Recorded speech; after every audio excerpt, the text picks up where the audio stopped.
அனைத்தையும் சாதிப்பதற்கான அடித்தளமாய் திகழ்கிறது. கல்வியை பற்றி உலகில் எந்த மதமும் எந்த கொள்கையும் சொல்லாத அளவிற்கு இஸ்லாம் தெளிவாகவும் அழகாகவும் சொல்லி காட்டுகிறது. இஸ்லாம் சொல்லக்கூடியவற்றை ஆய்வு செய்து பார்த்தால் அதில் பகுத்தறிவுக்கு முரணான ஒரே ஒரு விஷயத்தை கூட நம்மால் கண்டுபிடிக்க முடியாது. அல்லாஹ்வும் தன்னுடைய திருமறையில் பல இடங்களில் அஃபலா தாக்கிலூன், அவர்கள் இந்த குர்ஆனை சிந்திக்க வேண்டாமா என்று கேட்கிறார்.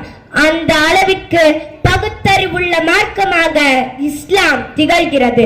கிராமம், சிறுநகரம், பெருநகரம் என்று எல்லா வகையிலும் மற்றவர்களோடு ஒப்பிடுகையில் இஸ்லாம் கல்வியில் பின்தங்கியே உள்ளன. இன்னும் சொல்லப்படாத, கணக்கெடுக்கப்படாத விவரங்கள் எவ்வளவோ உள்ளன. நாட்டின் எல்லா துறைகளிலும் பின்தங்கி இருக்கும் சமுதாயம் சிறைச்சாலை கணக்கெடுப்பில் முதலிடத்தில் உள்ளது.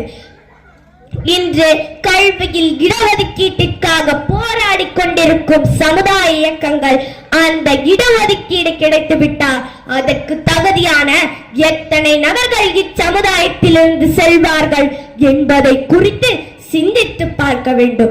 வெறும் காசு வசூலில் கவனம் செலுத்துபவர்கள் பின்னர் அதனை பிரித்து கொடுப்பதில் சண்டையிட்டு நீயா நானா என சமுதாயத்தை சந்தி சிரிக்க வைப்பதிலும் கவனம் செலுத்துபவர்கள் சமுதாய கல்விக்காக கவனம் செலுத்தினால் எதிர்கால சமுதாயமாவது உயிர் பெறும்.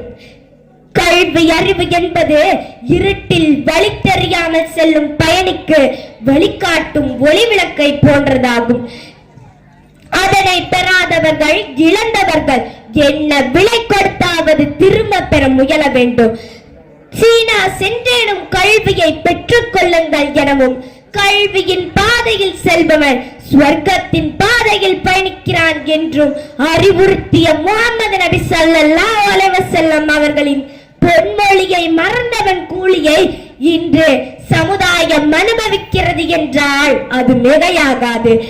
ஒருவர் கல்வியை கற்றுக்கொள்ள வேண்டும் அல்லது கற்றுக் கொடுக்க வேண்டும் என்ற நோக்கத்தை தவிர வேறு நோக்கமின்றி மஸ்ஜிதின் பக்கம் வந்தால் அவருக்கு பரிபூர்ண ஹஜ்ஜை நிறைவேற்றியவரின் நன்மை கிடைக்கும்.